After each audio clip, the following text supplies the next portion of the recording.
Welcome to another episode of the Holistic Fat Loss and Fitness Podcast. Every session is about helping our clients and members live better, longer with real life scenarios. Viv, welcome. Hey, talk me through what can I help you with today? I mentioned to you today around the benefits of timing, when you're doing exercises. Yep. If there are I don't like to, I get up around 7, but I'm not a person that wants to go off to the gym that early. Mm-hmm.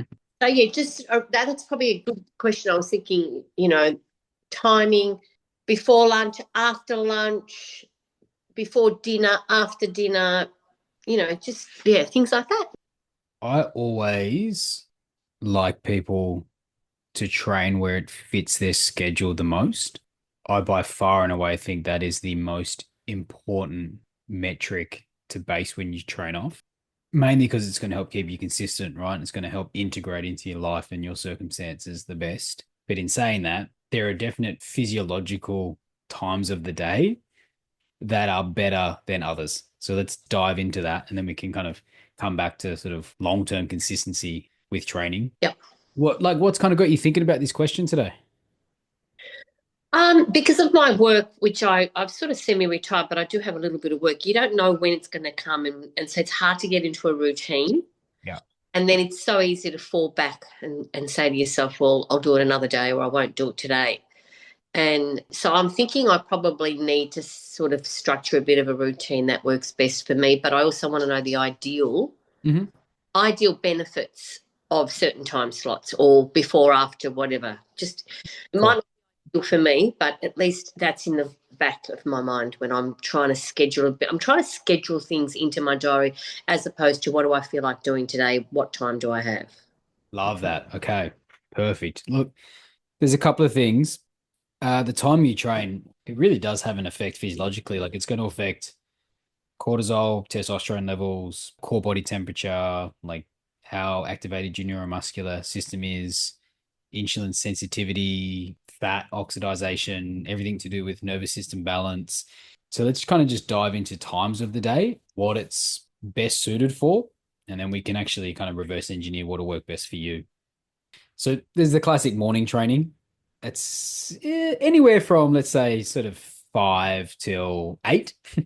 Gets a little bit earlier, gets a little bit later, but somewhere in the middle there. There's a lot of pros to it. Like cortisol is naturally elevated at this time of the day. It's actually the one of the key hormones that gets you up and out of bed and makes you alert.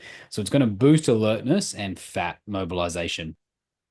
One of the things that we see that helps with the morning is it definitely enhances like the discipline side with somebody, and it helps them with consistency. One of the things I truly love about if somebody has scheduled morning sessions is there's always the rest of the day to make it up if something goes awry in the morning. The best thing at this time of the day is low to moderate intensity cardio. So, like theoretically, it's zone two cardio work, which can also be great to do fasted in this window.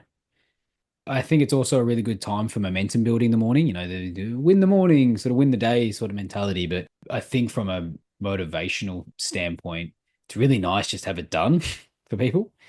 Like truly, like I'm one of these people. I always, as much as I love exercising and really look forward to that portion of my day, if I don't get it done in the morning, it's always just a bit of a nag at me for the day. Like, oh, I've got to get it done. And the later it goes in my day, actually, the less enthusiastic I am about it.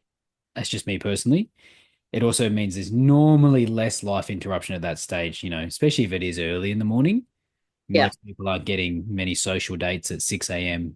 But there are some cons with morning training. So you do have a lower body temperature. You normally will have stiffer joints. So if you're rushing into your workout, you'll have more risk of injury. Your central nervous system's nowhere near as primed. Like it's clearly just woken up for the day or waking up for the day. So you get a generalized reduction in max power and strength outputs. You do have a sort of higher blood pressure post waking up. So it's not ideal for intense anaerobic training. And a poor sleep can actually lead, or underfueling can lead to a compromised performance in your workout. And that happens pretty regularly with people. So what do I think morning's best for? In terms of a training method, I do think it's best for zone two or some fasted cardio. And if you are going to come in and do some resistance training, like a moderate strength training session, I think they're the two best things you can do at that time of the day. What do you say zone two cardio, low to moderate cardio? What does that mean in your? Cool. So zone two, it's just a rate or a zone of heart rate while you're doing cardiovascular work. For most people, it'll be sort of high 90s to 120 beats per minute while you're still doing it. You should be able to talk and, socialize, so to speak, while you're doing that, whatever the cardio is, walk, run, row. Okay. It's the optimal fat burning zone. It also puts the least systemic stress on the body during and post exercise too. So I recommend it for, people that are quite stressed and doing quite stressful jobs, people that are undersleeping or new parents, shift workers who are juggling all sorts of different schedules. Really amazing. They can get all the benefit of cardiovascular work, fat mobilization without the negative of, systemic stress on the body, really, and like an impact to your nervous system. So, yeah, zone two cardio, 20, 30, 40 minutes, psh, fantastic. Like, couldn't set yourself up almost better for the day. Would the SPTs, because on my body rate, I monitor it all the time. I would be at that rate with an SPT session. Is that considered zone two? It'd be zone two strength training, mainly just on the heart rate. Zone two is just a heart rate metric, really. You won't get the aerobic benefit while doing strength training, but you get other benefits. Cardio would definitely, like low to moderate cardio at a steady heart rate, will by far be the best bang for buck in the morning for most people. You then got sort of midday training. Let's call it 11 to 2. You start to get an increased rise in body temp, which is nice. It's good for the body, and you get an increased rise in your grip strength. So it just means you get your nervous system starting to wake up, and you get better neuromuscular control. One of the pros is like most people are pretty like a fueled for this workout, so you'll get improved glycogen use and like theoretically blood sugar stability as long as your nutrition is sound. Your cortisol should be, at have been at peak already and starting to decline. So you get less risk of like an over activation of cortisol at this time, which is kind of nice. The cons are pretty clear though. Like it's pretty hard for most people. It's a real schedule clash for most. And if you have to train too close to meals or just after meals, it can be quite hard to manage that digestively, which is one of the cons of training any other time of the day. And you can get a post dip, so that afternoon fatigue, which kicks in, which, it really depends on how structured you are with your training and what training you're doing. Because people can, while it can completely wipe you out for the rest of the day, it can also be a really good breakup of your day where you don't have to start quite as early, get a really productive morning of, let's say, work in for most people, use it as the different Kickstarter and like environmental shifter for your day, get out, do a workout, feel good about that, go home, and you normally can, if you do it effectively, get through another chunk of work, fresh, energized, cognitively boosted. General rule of thumb that I talk to people about is if you're going to train any time of the day, obviously except for evening, there will normally be for most people some work after doing what the exercise component. If you are sitting down trying to work and you are flatlining, you can't, cognitively, you can't get through tasks, you blurry vision when you're trying to look at your screen, or you feel like you just need a nap, you've trained too hard and you've now flipped your nervous system over into excessive fatigue mode, which means it's not recovering from the workout nearly as much and you're not getting the benefits in your day. So you should be energized as you leave the gym and within an hour afterwards, not in a serious fatigue slump. Right. And what if I try and do fasting till around 2 o'clock? So if I was using this sort of 11 or 9:30 till 1, is it okay not to have eaten, or or do I need a shake beforehand, which is all tied into the best way to get the best out of that session? Yeah, like general rule is I wouldn't fast that deep into the day. But if someone was, I'd probably add in a either a shake, some form of protein shake would do the trick, a mixture of like collagen with some BCAAs in it or a pea protein tend to work pretty well. You could also just have a branched chain amino acid or an essential aminos drink, which will help significantly. And then you could get either some form of like green tea, one single shot of coffee, or like a really clean pre-workout. And you could mix the clean pre-workout into your branched chain amino acid mix, and that'll give you the cognitive boost, but it also starts to give your body some building blocks to actually repair and recover from the workout instantly rather than going on an extended fast into a workout. Mm, okay. But yeah, during the middle part of the day, balanced strength training is really good. You can start to add in some intensity around cardiovascular work, and hypertrophy work works perfectly at this time frame. And then that leads us into the evening, Viv. This is kind of where peak CNS performance really kicks in for most people. So this is where you see the fastest reaction times, the most strength, and the best coordination with people. Bunch of things that are happening here. Your core temperature's risen, your testosterone is up, and your neuromuscular output is all peaking. So best time for high intensity, power, heavy strength work, which is really good. Also, it's pretty good for like post work decompression and stress relief. So for people that are avidly social or like alcohol as their stress reliever, when you're trying to reduce something, I like to add or swap something to help alleviate that, because just getting people to sit at home and not pour a glass of wine is a recipe for them to not succeed. They'll just pour the glass of wine, which is fine.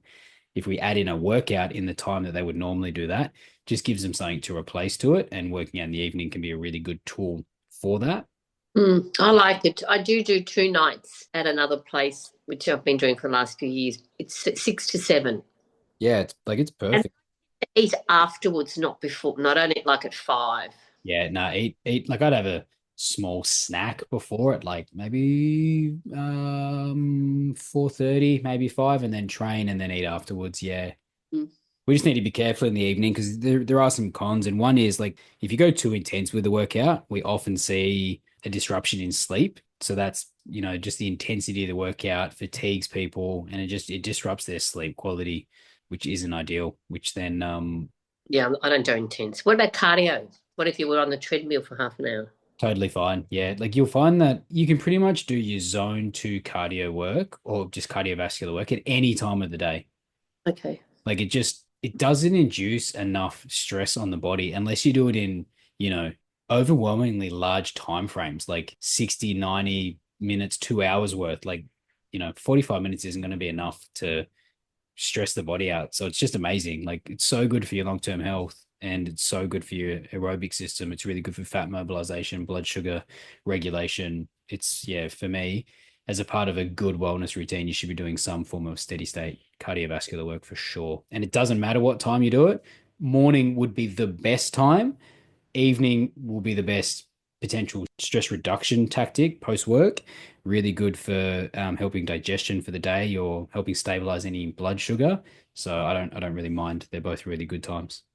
Yeah, I don't do the cardio. I used to. So just that that's a very good point. If I'm coming in to do a session, say an SPT at 9:30, Yeah. I can pre warm up my body. Would I do it before half an hour on the treadmill or a half an hour afterwards? I would do it afterwards.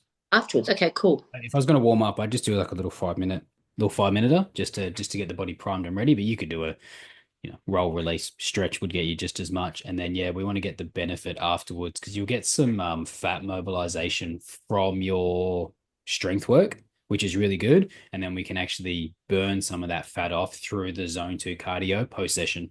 Is 20 minutes enough or you'll think, Yeah. Now 20 minutes will be fine. Like 20, 15 minutes, but honestly, 10 minutes would be like minimum. 20 is great. 30, you're really starting to kick goals. 45 would be tremendous, but I just understand that people have time constraints. They can't spend the whole day down here. and would it help to go on a very high incline or just keep a steady pace? With zone two, it doesn't matter the incline, the intensity is from where your heart rate sits. So anything that's going to dip it over about 120 will take you out of that optimal zone.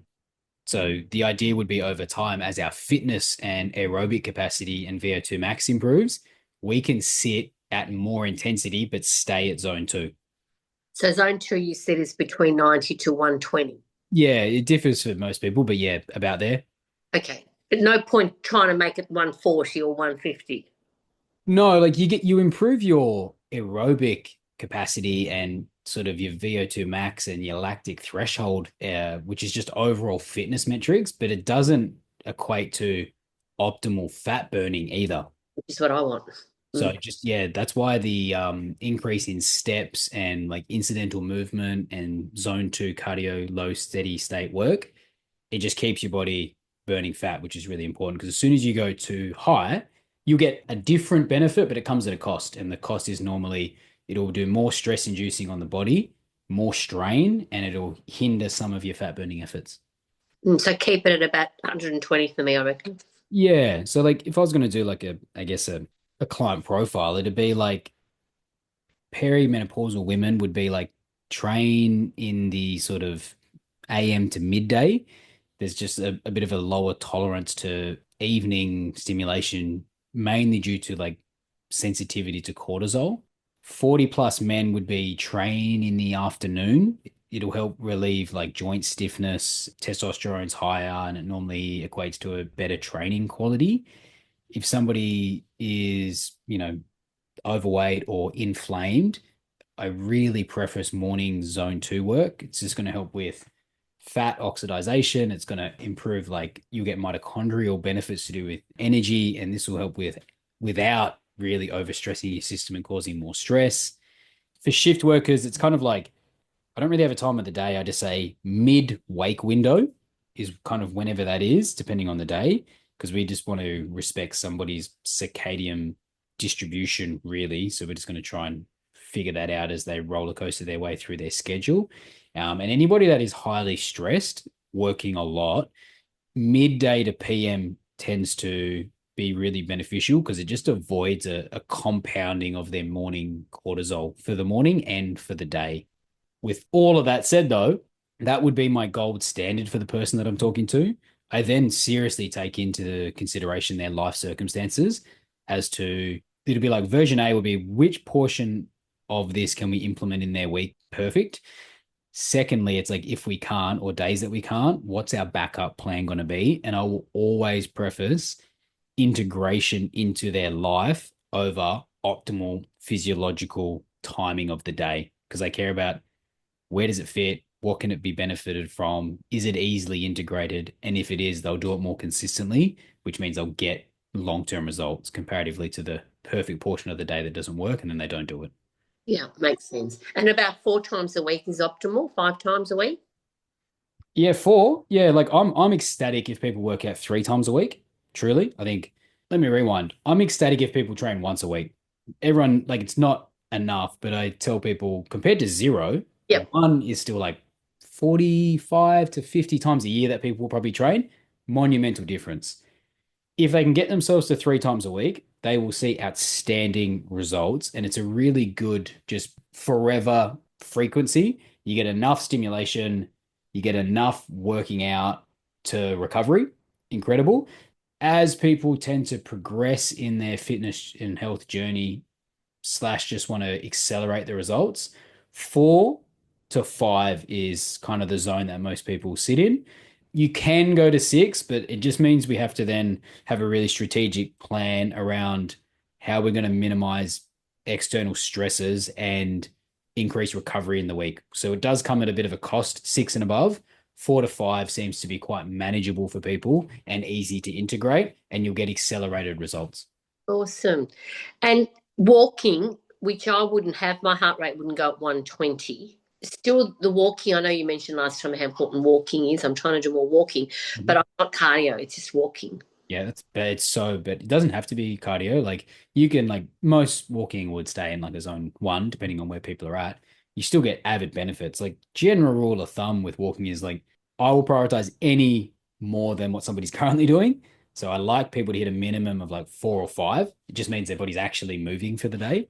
From 5, it's like, can we hit 8? If you hit 8, you'll stay reasonable shape, good health. There'll be a whole bunch of other metrics that come on the back of it. 10, we start to see fat loss, like genuinely, like it's hard when you hit 70,000 steps a week to not get some fat loss, regardless of where the heart rate is.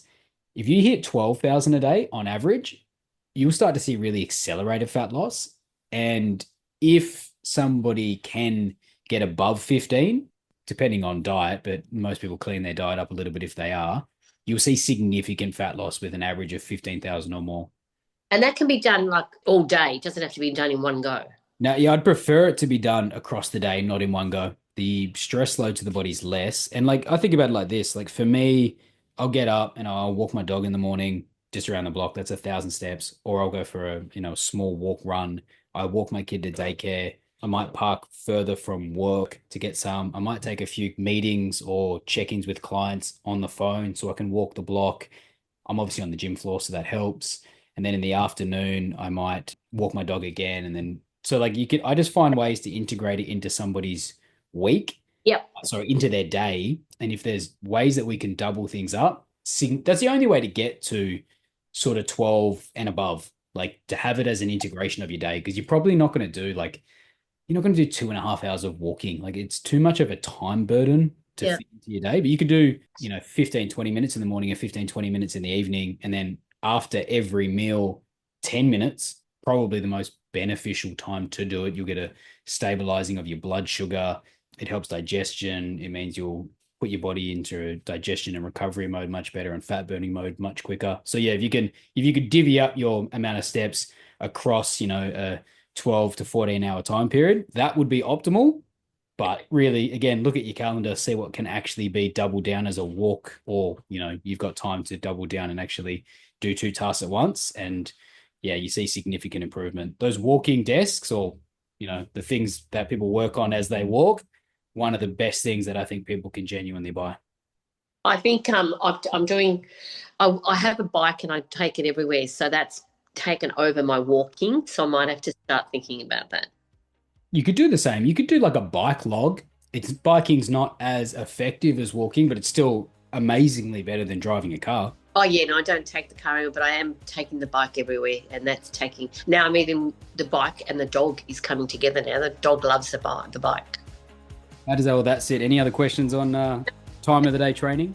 Awesome. Thank you so much. Thanks, Viv. Thanks for joining me today. That's it for today. If you'd love some support, check out my Instagram page at the Semi Roberts. Until next time, keep living better.